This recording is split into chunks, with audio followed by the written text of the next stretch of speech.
ئێرە گەڕێکی سیروانە لە قەزای خانەقین کە لە دوای ساڵی 2023ەوە ئەم گەڕەکە بنیاد نراوە زیاتر لە 1000 خانووی تێدایە.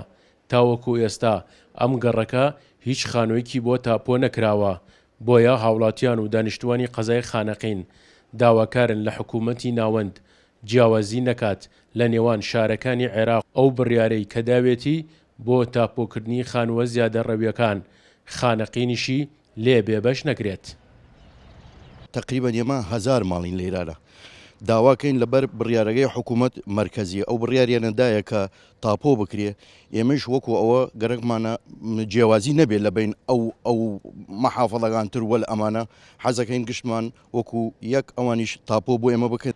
داواکاری من حاڵمان حاڵ ئەو مەحافەزانتر و ئەو قەڵەیانتری ماڵەوانمان بکەنە تاپۆ بی فەرق و جیاوازی. محافەزەکان و قەزاکان و ناحیەکان چۆن کەنێ تاپۆ شار خانەقینیش بکەنە تاپۆ. هیواداری من لە حکوومەتی بەغا بۆمان بیکەتە تاپۆ لەن هەموو خەڵکەگەلەی لە تەعبکی شایە ماڵ لە بەغا فرشتیە لە جنوب لە حلە منێک لە خەڵکم لە حەمزە بوومە هاتمو بۆم لە سوێن بەخوا یعنی چۆن بەڵێ ماڵ و ماتۆر گشتی فروشمە خانە سوکی خانەی گەراخۆم دروستکردمە بۆ خۆم عایلەم یعنی نابێنەکرێتە تاپۆ بۆمان. سەرۆکی شارەوانی خانەقین دەڵێت لە سنووری شارەوانیەکەیان زیاتر لە 10,000 خانوو هەیە کە تاوەکو ئێستا تاپۆ نەکراون، هەرچەندە دەکەونە ناو نەخشەی شارەوانیشەوە. دەڵێت کار ئاسانی بۆ هاوڵاتیان دەکەین، بەڵام تا ئێستا لەلایەن حکوومەتی ناوەندەوە هیچ بڕیارێک بۆ خانەقین دەرنەچووە.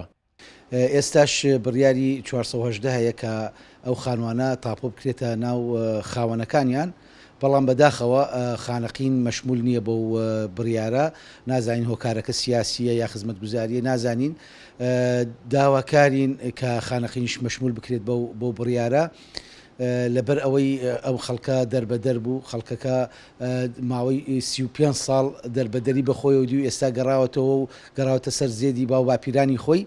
هیوادارین حکوومەتی عێراق خانەقینش مەشمول کا بەم بڕیارە هاوشێوەی شارەکانی تری سەر بە حکوومەتی ناوەند.